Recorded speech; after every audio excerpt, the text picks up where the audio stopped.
I think Lou Holtz.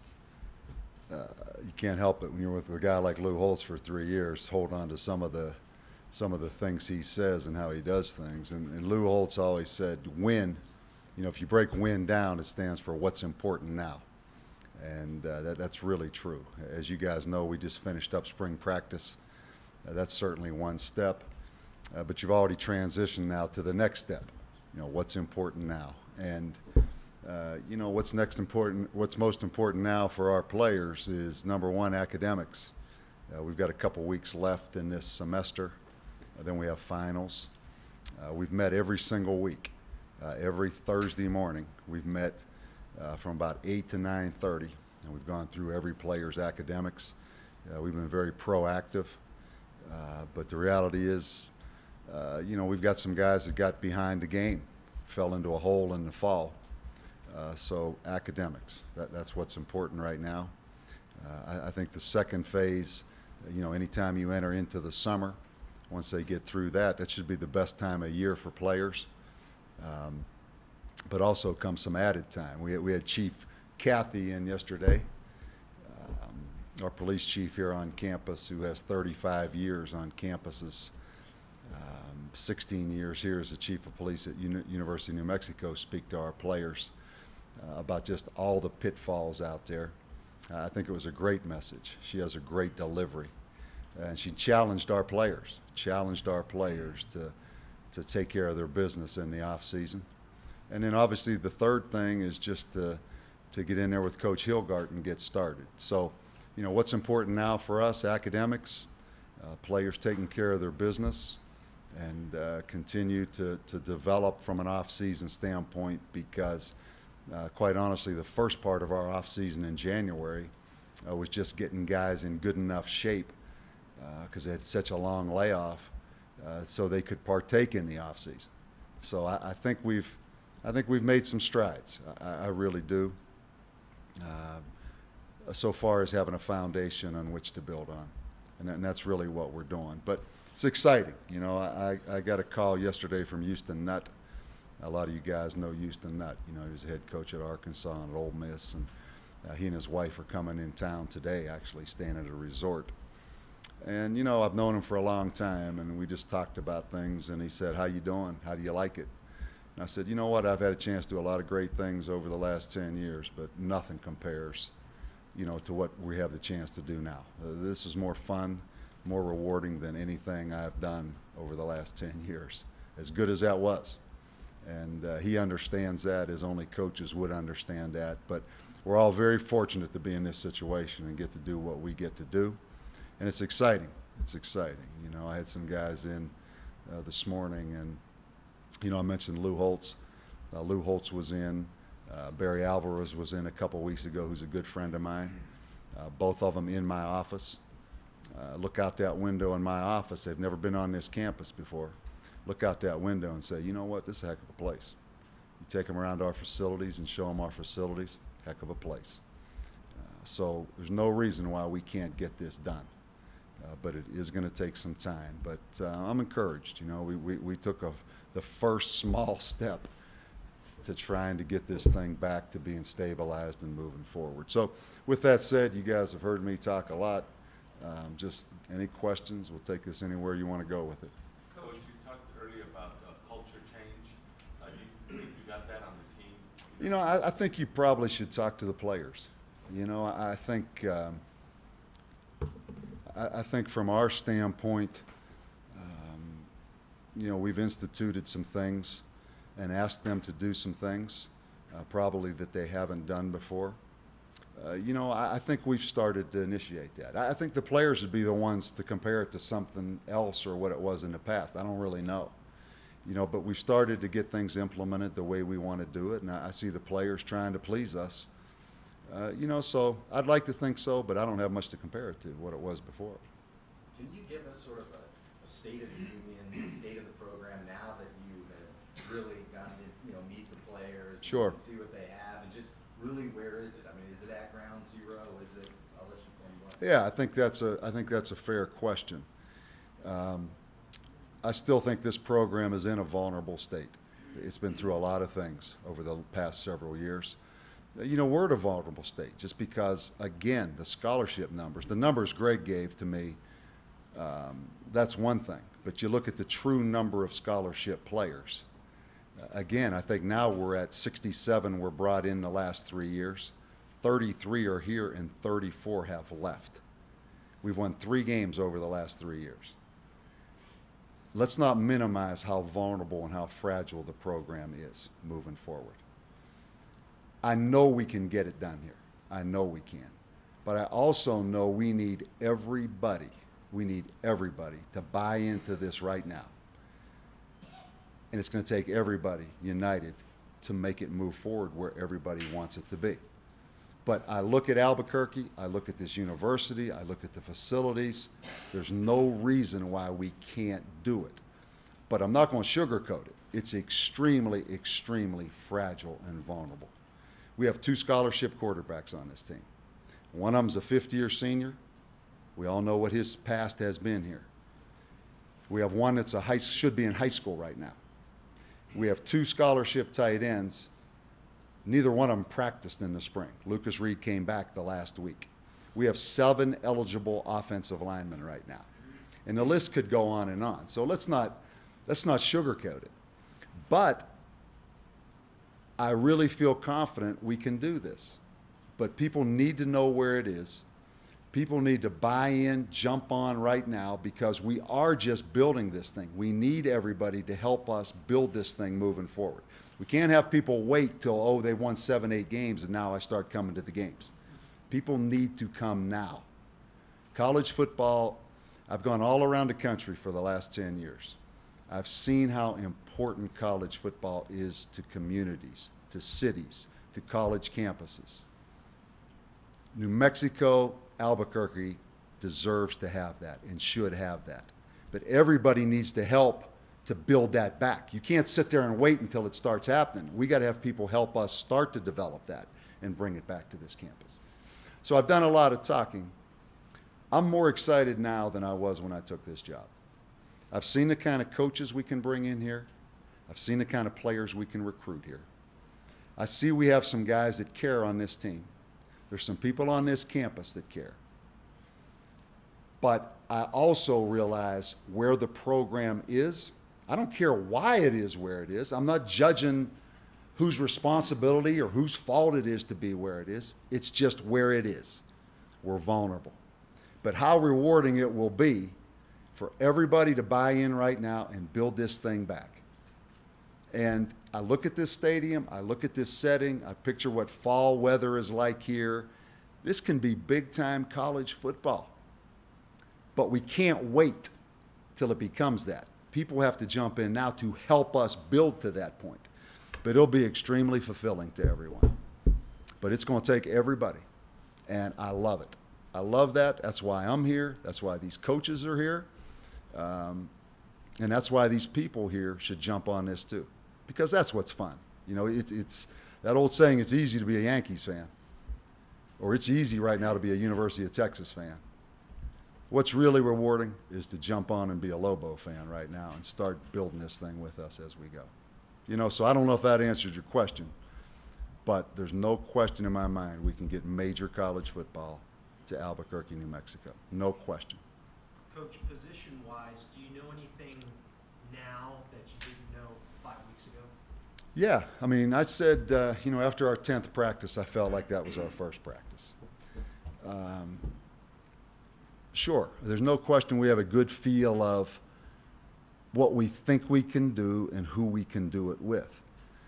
It's just that we're extremely vulnerable again because there's not a whole lot of options. You know, you wonder, okay, if this guy goes down, now what do we do? I mean, that's the situation we're in. But yeah, there's some things we can do. I think, not that we can do them yet, but there are some things we can do with the personnel we have.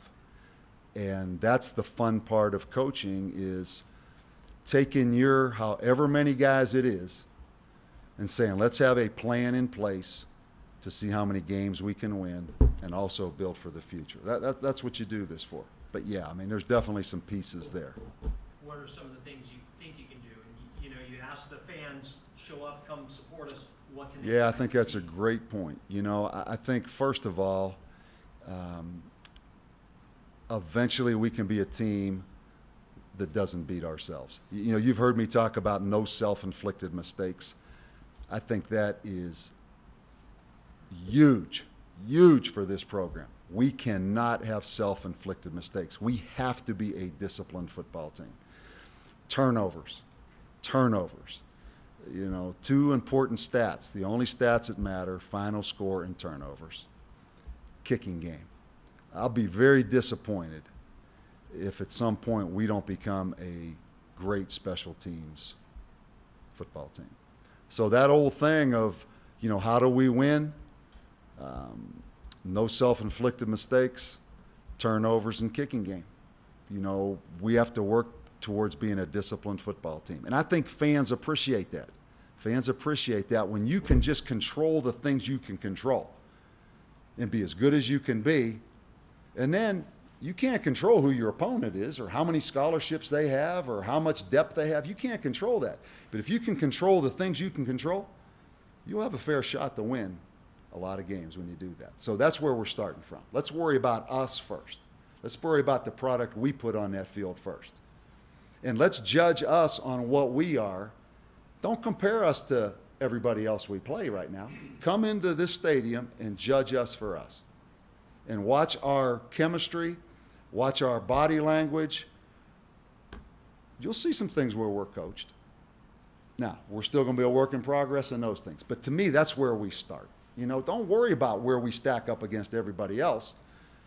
Just come watch us. We're your team. Watch us. Bob, because of the numbers in the fall, you feel like you're going to have to play coming freshmen that might be better off this year? Just isn't good? Yeah, I think that's fair. There's no question about that, Rick. We're going to have to. We're going to have to play freshmen. You know, redshirting really is not an option, and that's a broad statement. Obviously, it's going to come down to specific guys, but no question. You know, we have 24 guys coming in right now. We'll probably add a 25th, but yeah. I mean, freshmen are going to play a big part on this team. There's no other choice. Now, at certain positions, let's take the defensive line, for instance. This is a unique roster. This is a unique roster, which is going to take a couple years to manage. If you look at our team, I think we have 23 seniors. Now, we're probably only going to have 75 on scholarship when August comes. That may be the maximum number. Now, 25 of those kids are going to graduate. You've got, I think, 11 or 12 of Rocky Long's fifth-year guys in that class. Then you have some transfer guys, Rod Davis, Ugo, Reggie Ellis, Destry Berry. So we have a big senior class that are all going to graduate. That's where the roster part of it is unique. You know, you're going to lose because on that next two classes, that junior and sophomore class, there may be 10 guys in each class. So you're going to have a lot of seniors and you're going to have a lot of freshmen. And then there's a big void in there. So this is a 2-year process to even get the roster. We're going to take a big hit after December. There's a lot of seniors on this team. So at the defensive line position, for instance, you have the Ugo, Reggie Ellis, Rod Davis, Joe Harris kind of guy who's an outside linebacker. You hope you can redshirt some guys and get through the season so those young defensive linemen can really just progress and season a little bit. You know, so it's a mix and match kind of thing. It's a dilemma because there's older guys, then there's no juniors, there's no sophomores, and then you have all these freshmen. It's an odd combination as far as just the makeup of your roster. It's going to take some managing. It really is, because next year at this time, when those 24 guys leave or 23 guys, I don't know how we're going to practice in the spring because there's going to be a big numbers hit with these seniors leaving. It's a mess, to be honest. Was there one or two players this spring that really stood out to you? A couple guys. You know, there really is. Dylan Farrell sitting right here and Lamar Bratton. Two offensive linemen that every snap, we went offense against defense in the spring, which is a significant amount of time because there's no scout squads. They took every single snap. I'm talking about every time the ball was snapped, and it was our offense against our defense. Dylan Farrell and Lamar Bratton took every single snap. Now, I don't know I've ever heard of that before. B.R. Holbrook, to me, has been outstanding. I love his story. I loved him the first time I watched him when I saw you last year after I'd taken the job against Boise State. I respect the heck out of B.R. Holbrook. I think he's had an excellent spring. And I think Lamar Thomas. Lamar Thomas, Dylan, you'd agree, right? He's had a heck of a sprint. Catches the ball, worked his butt off on special teams, whether it's kickoff coverage, kickoff return. And, you know, I may be missing someone in there, but those guys jump out at me. They really do. Coach, I know coaches are going out on the recruiting trail. Is it a point now of just getting bodies, or are you targeting certain positions at this point? No, we're never going to just kind of that phrase, getting bodies. That's why rather than take somebody that doesn't belong, I'd rather have nobody. I kind of like the fact we got it down to smaller numbers. And now let's go get guys that truly fit in and are what we're looking for. I'm never, ever going to take a guy and just give a guy a scholarship. And I know that's not what you mean, maybe. We're looking at the best players, period. You know, I'm not going to go just take a quarterback because I need a quarterback right now. And now I've got a quarterback sitting there that maybe really isn't good enough or really isn't exactly what we want, but I'm not going to do that. I'd rather it bottom out, get guys that fit what we're doing, and let's build it for the future. Does that make sense? So what we're doing, we finished last night, we get off the field at 10 o'clock. We have every coach on this staff that you're allowed to have out. We're hitting every New Mexico high school, Thursday and Friday. We got a couple we got to hit Monday. But I think we're going to have every New Mexico high school covered in this state. And that's where we start. And then we go from there. And the recruiting part of it we've been doing, you know, evaluating tape. But I will not take a guy just to take a guy. I don't want that. I'd rather wait. Let's hopefully make it through physically okay and it doesn't just cave in. And let's go take the right guys. So that's kind of our philosophy with that. But this recruiting class coming up, last year's was critical. And we had a short window to do it. That was absolutely critical. This one coming up may even be more critical because of all these seniors leaving. And it's a senior group. There's a story with every guy. He's either a fifth-year guy that Rocky signed 5 years ago that went through some things and is still here, or it's guys that were at another school and transferred in here, or but there's 24 of them, and they're going to leave. You know, but it's a unique roster. It really is. When you took the job at your press conference, you said you wanted to establish a running game, pound the ball type Yeah. deal. That's what you hope to get to. What's your running back situation? Been pleased. You know, I think we have 3 running backs right now that we feel like can go in there. Really, you know, a couple more if we had to, but 3 running backs could go in there and play right now. You know, Casey Carrier, DeMarcus Rogers, Jarrell Presley would be those 3. We have 2 guys, Faticom and little Xavier Madrid, who's a walk-on that, you know, they've done some good things. So I'm not as critically concerned as I was on paper going into spring at that position. With Chris Byron moving to tight end, is one of those guys you mentioned a fullback or a couple of them? You know, and Chris Byron, we don't know, Rick, because he's had the sports hernia type situation that he's dealt with. He's actually had a couple different procedures done. I'm not sure what we're going to get out of that, or Chris is going to get out of that. Yeah, we have 2 guys coming in that are kind of tight end, H-back, fullback kind of guys. That's a desperate need for us. You know, we don't have many guys. How'd it turn out, okay? Yeah. Did it? Yes. Good. We don't have many of those tight end type bodies in this program. Lucas Reed, I think, can be outstanding. We know James Aho went down with the knee. We moved McBain to that position. Byron's kind of in the mix. We have 2 coming in, but that's kind of a big unknown to us right now. But we need that H-back, second tight end, fullback guy. That's something we need in this program right now. When you talked about the 67 scholarships, they only had 61 to award. Are you talking about walk-ons who were given scholarships? Yeah. Taken away? Yeah, it's kind of hard to get a handle on the scholarship situation because it hasn't been the conventional past. The kid signs the national letter in February. He shows up as a qualifier in the summer, and here's the 25 guys you signed. It's been guys coming in from kind of different directions than what I'm used to. So to get a total handle, we're looking at there were 67 kids brought in on scholarship here. 33 are still here and 34 have left. Now there's 4 other guys that were given scholarships that were walk-ons in that period. So I don't want to mislead anyone. I mean, that's as close as we are. And I can find the exact numbers, and I'll have that by the time we start fall camp. But it's a little bit, there's some guys that came from different places. Guys that transferred, guys that had been to a couple different schools. It hasn't been your just standard, here's the 24 guys that signed NLIs, here's where they are right now. So we're getting a handle on all that. But I think we're pretty accurate with 67, and it's 33 and 34. But I can get that all cleaned up moving forward. Are you going to have a depth chart? Is that even worth the paper it's written? I don't think. I don't think.